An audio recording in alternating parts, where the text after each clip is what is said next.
Primeiramente, gostaria de agradecer a TaySafe pelo convite, né? Estamos aqui em Salvador, né? Sou um paulista, né?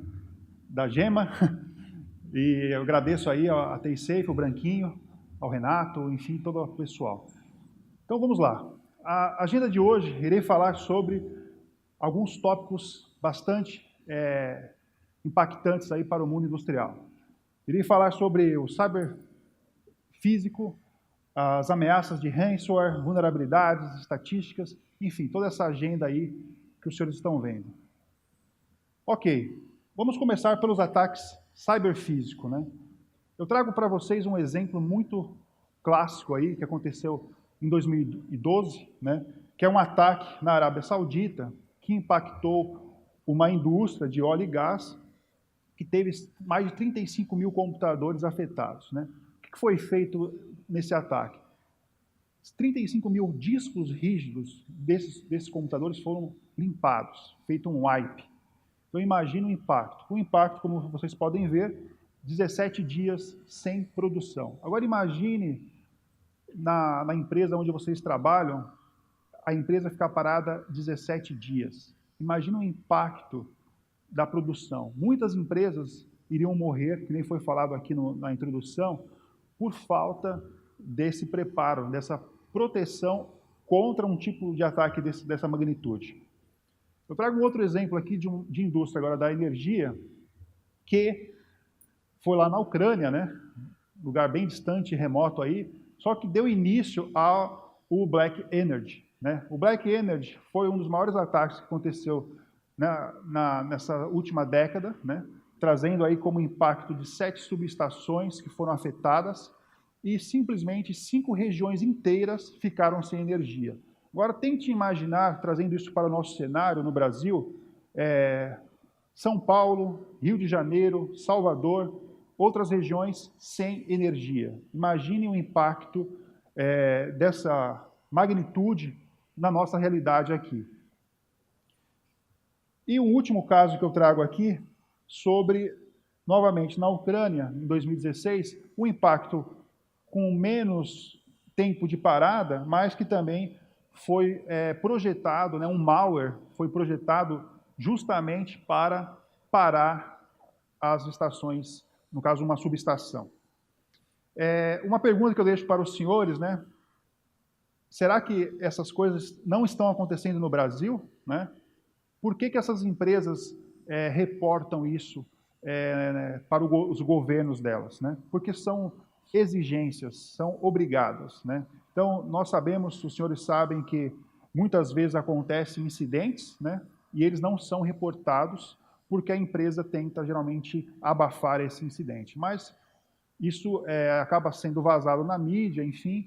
Nós sabemos que muitas empresas sofrem diariamente sobre ataques e muitas vezes, como foi comentado no início da introdução, empresas simplesmente desaparecem do mapa, né? Por quê? Não conseguem sobreviver a um ataque dessa magnitude. Ok, vamos falar um pouco sobre ataques de ransomware na indústria, né? Isso não é uma particularidade da TI, né? Muita gente acha que só vai acontecer isso na TI, mas aqui nós trazemos um outro cenário.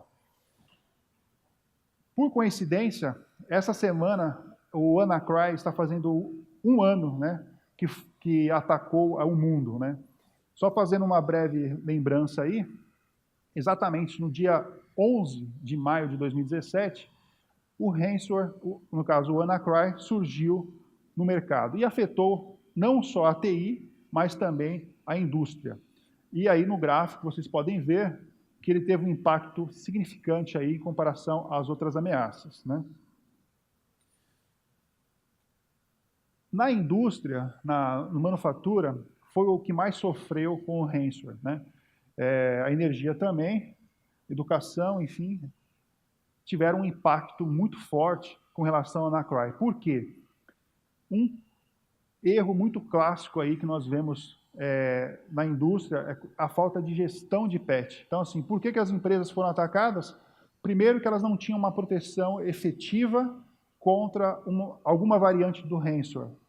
E o motivo do ataque foi a falta do patch que a Microsoft tinha disponibilizado há meses e ninguém aplicou. Então, assim, a empresa que sofreu o ataque com o WannaCry, ela não tinha uma gestão de patch, e aí, automaticamente aí, ela foi um alvo. E falando de WannaCry, né, um histórico aí, de 12 a 15, foi aquela semana de terror para muitos aí, né?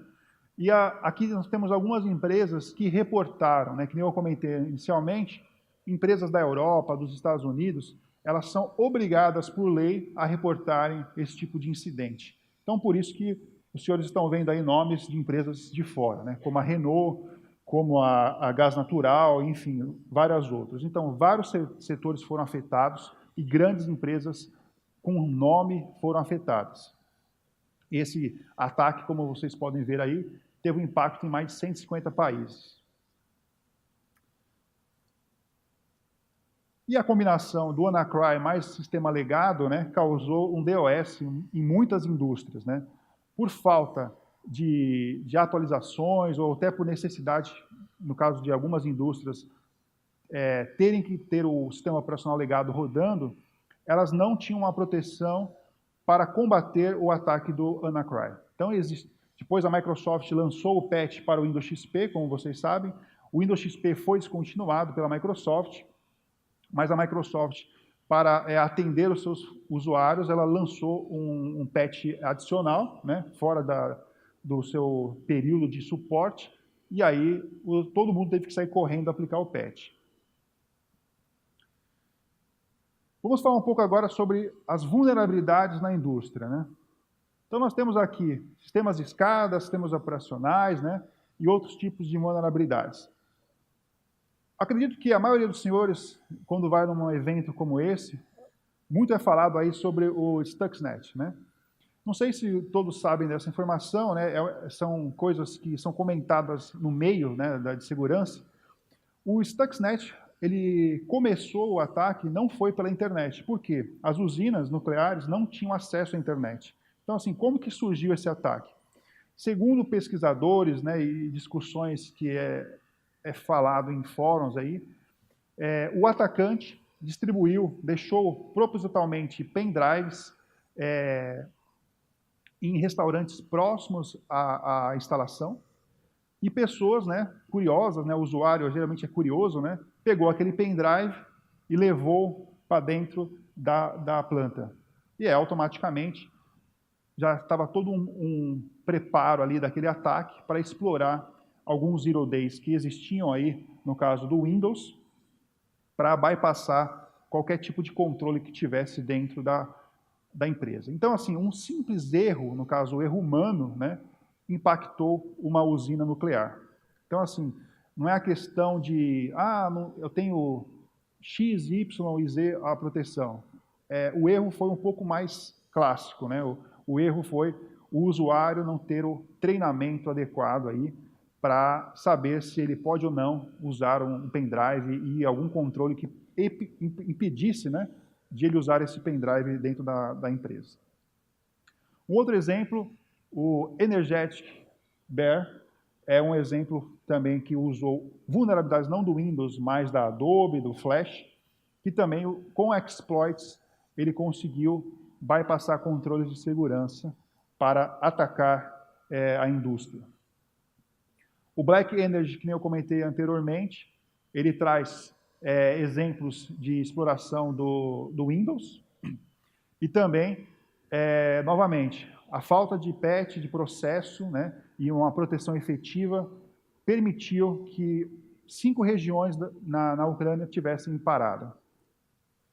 E, por último, o WannaCry. Novamente, o WannaCry ele aconteceu porque o atacante, obviamente, ele sabe que muitas empresas não seguem um processo de aplicação de patch, não tem uma gestão de patch, e a ausência desse patch ocasionou o uso aí, do ataque, no caso, o vetor de ataque sendo a falta do patch, o MS-17 da Microsoft, aí, o 0.10.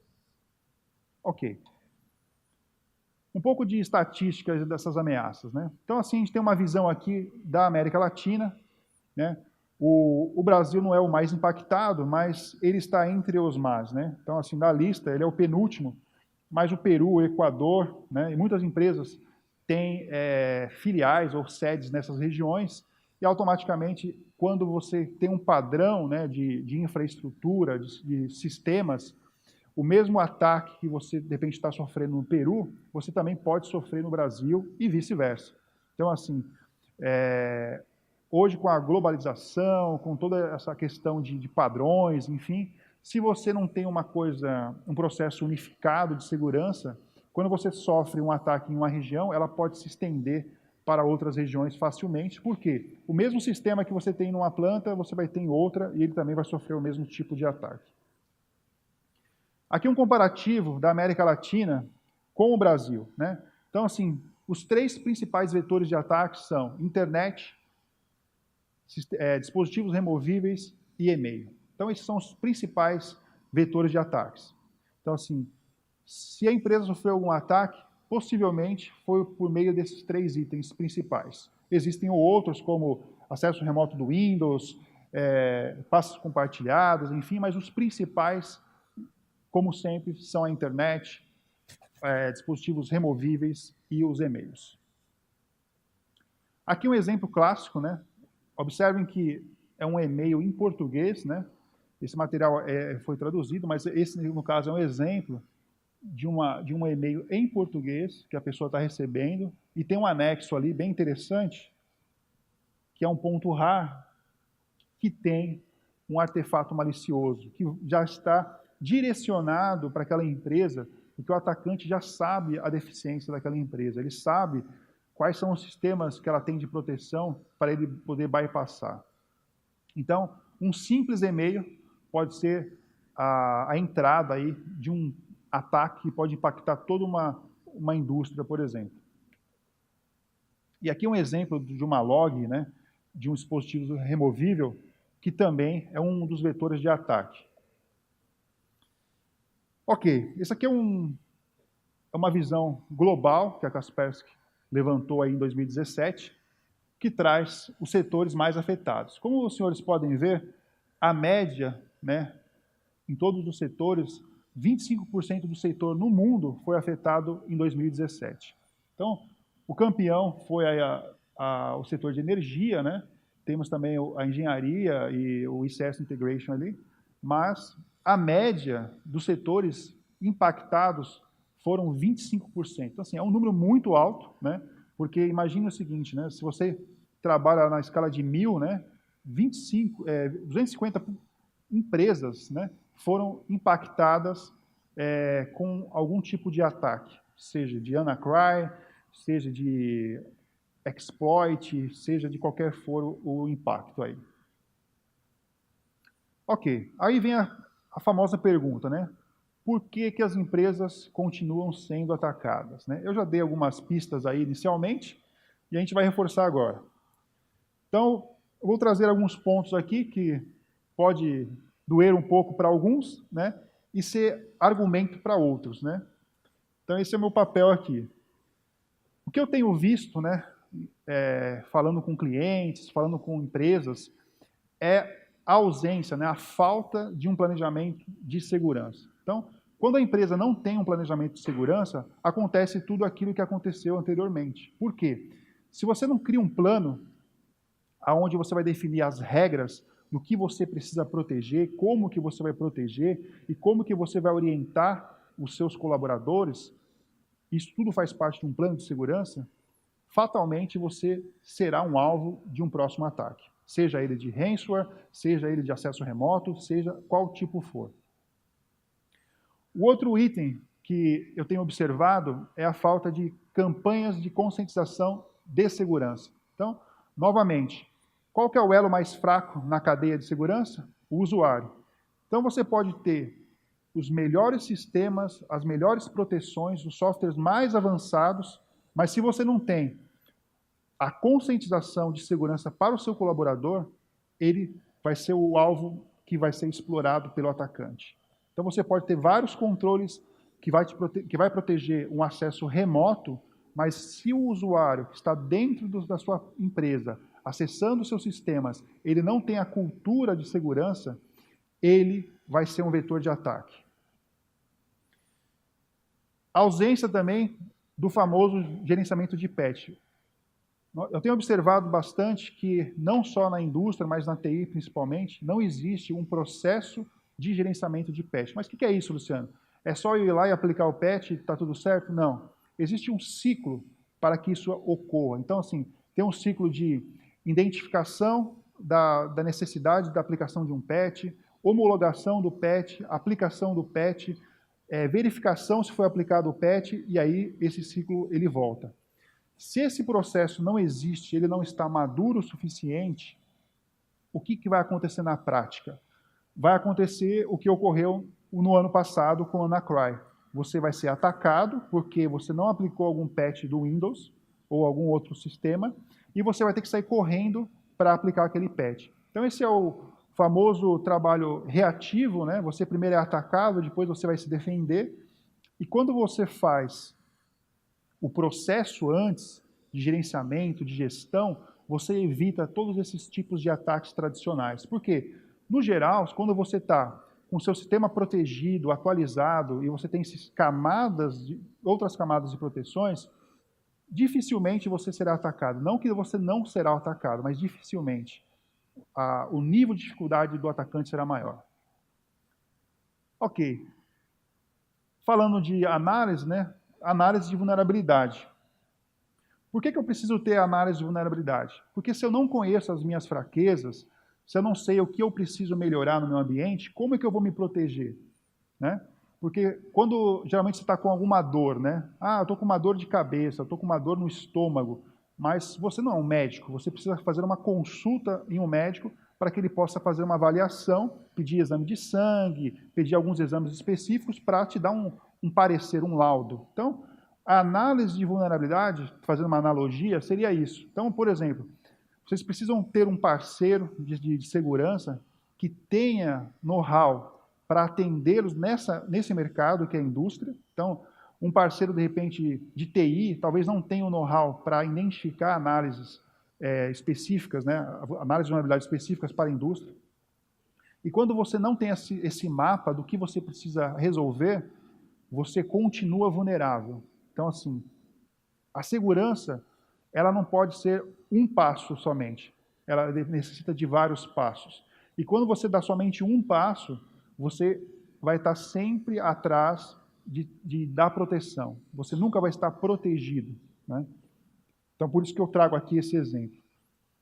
E um outro exemplo interessante que eu tenho observado também são os assessments no ambiente industrial. Ah, mas por que isso, Luciano?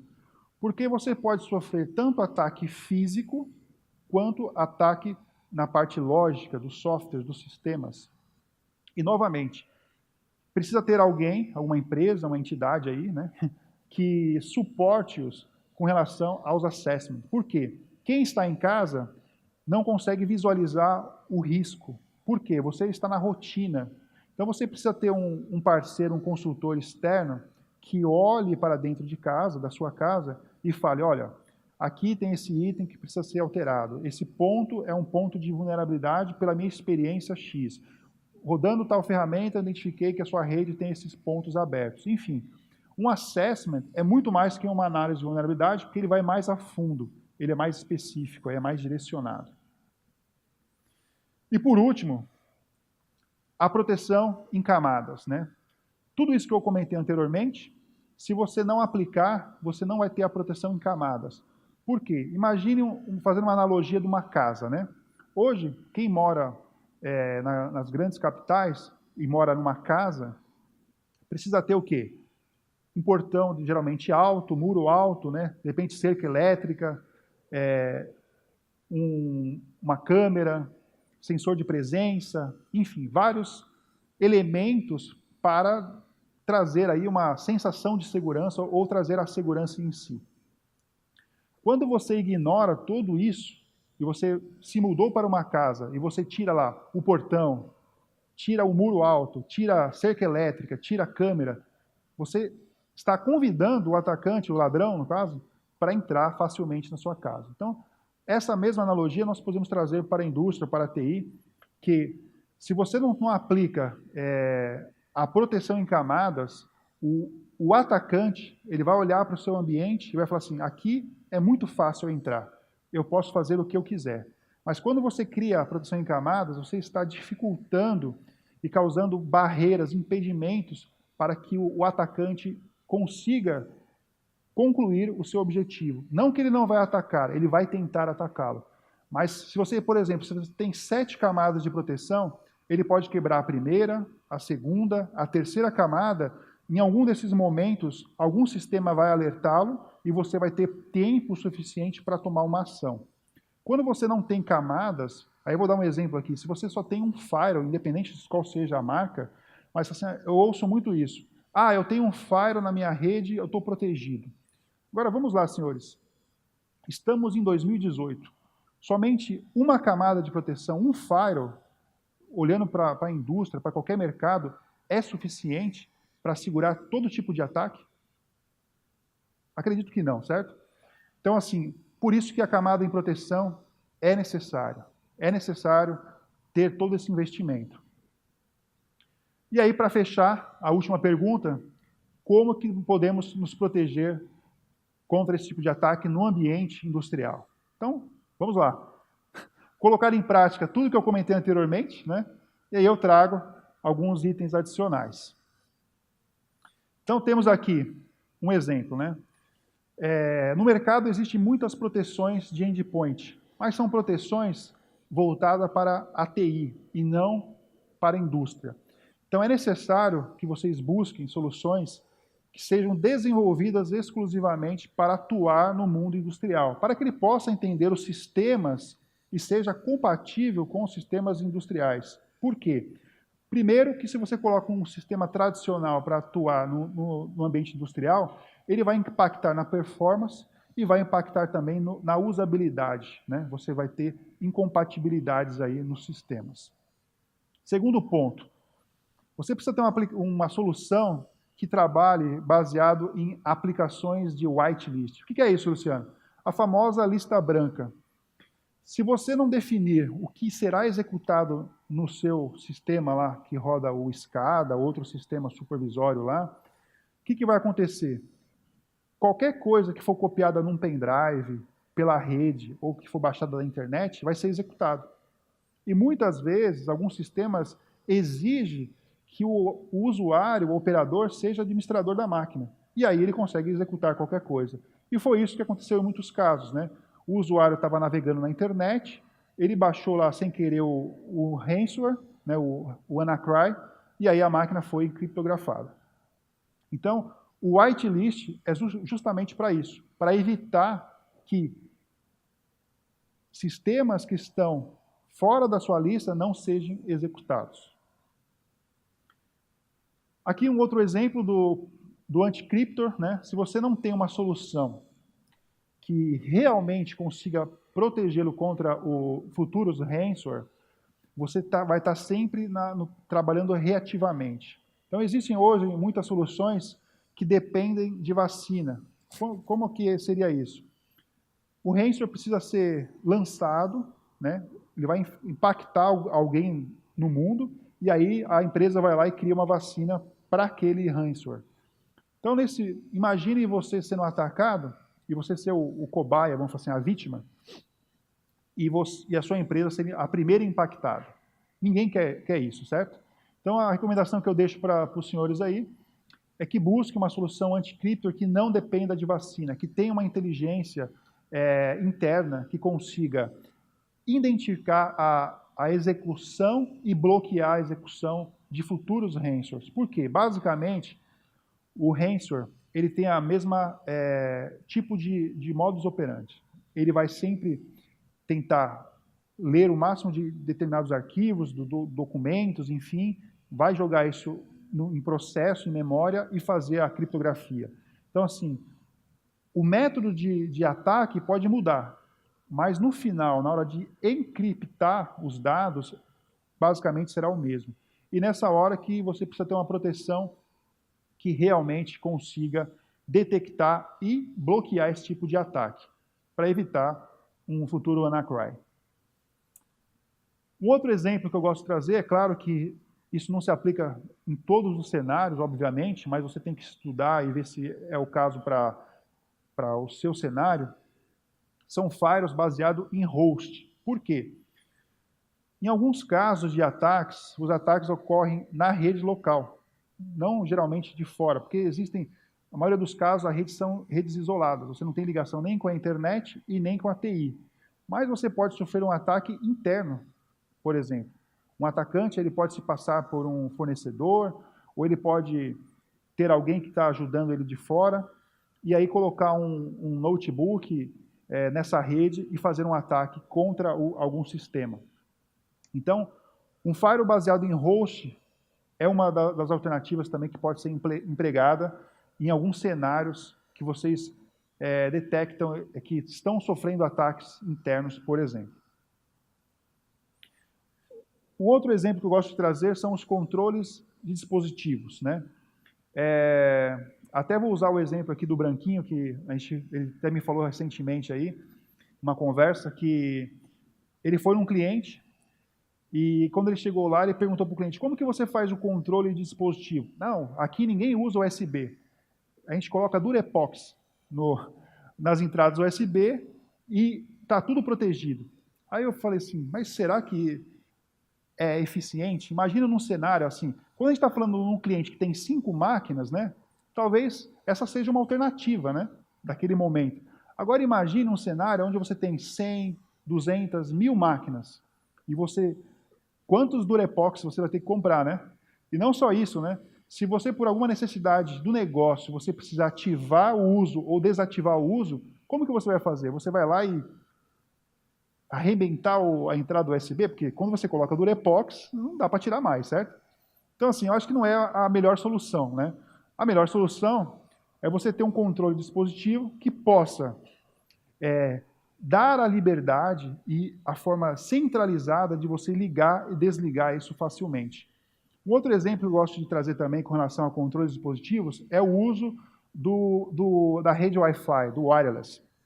Também já escutei muito cliente falando assim, não, aqui nós não usamos rede wireless, é bloqueado. Eu falei, mas como? Não tem. Eu falei assim, mas e o celular? Ah, mas celular não tem rede Wi-Fi, não? E se eu compartilhar a minha internet aqui? Eu não consigo ativar o uso do rede Wi-Fi? Ah, eu não tinha pensado nisso. Então, assim, se você não tem um bloqueio na estação do operador que impede o uso de qualquer rede Wi-Fi, ele vai usar. Para, de repente, aquele operador que passa a madrugada, né, para assistir um filme, para poder, enfim, fazer qualquer acesso. Então, o controle do dispositivo é para isso, né? Para evitar que o uso indevido seja aplicado num ambiente restrito, que é o ambiente da indústria. E por último, eu trago aqui a verificação da integridade do PLC. Esse é um outro fato que, assim, por que os ataques ocorrem geralmente? Porque, por algum motivo, né, outros controles não conseguiu detectar a ação do atacante, e o atacante bypassou todos os controles que ele conseguiu bypassar, e diretamente ele fez alteração no PLC. Então, assim, o operador ele vai estar tendo uma visão que não reflete a realidade, né? Isso que ocorre. Você pode, por exemplo, num lugar que tem uma caldeira, né, que controla temperaturas, enfim, o atacante ele pode aumentar a temperatura e tudo ir pelos ares, né, explodir, e o operador, para ele, está tudo ok, está tudo certo, nada está acontecendo. Então, assim, quando o operador desconfiar que está acontecendo uma coisa, já aconteceu. Por quê? A visão que ele está tendo ali da operação não reflete a realidade diretamente no PLC. Então, mais uma vez, precisa ter algum sistema na rede, algum sistema que olhe os PLCs para identificar se foi alterado algum parâmetro dentro do PLC, por exemplo. Então, esse era um material que eu tinha preparado para trazer para os senhores, para as senhoritas aí. Aqui eu quero deixar a mensagem do nosso presidente, o Eudine Kaspersky. O objetivo da Kaspersky é ajudá-los, seja desde o usuário doméstico, né, até a indústria. A nossa missão é garantir a segurança desses ambientes e estamos aí todos os dias do evento para tirar dúvidas, para conversar que podemos ajudá-los, né? A TI Safe é o nosso parceiro Prime aí com relação à indústria. Então, nos procurem ou falem com a TI Safe, e estaremos aí à disposição. Muito obrigado, bom dia para todos e até a próxima.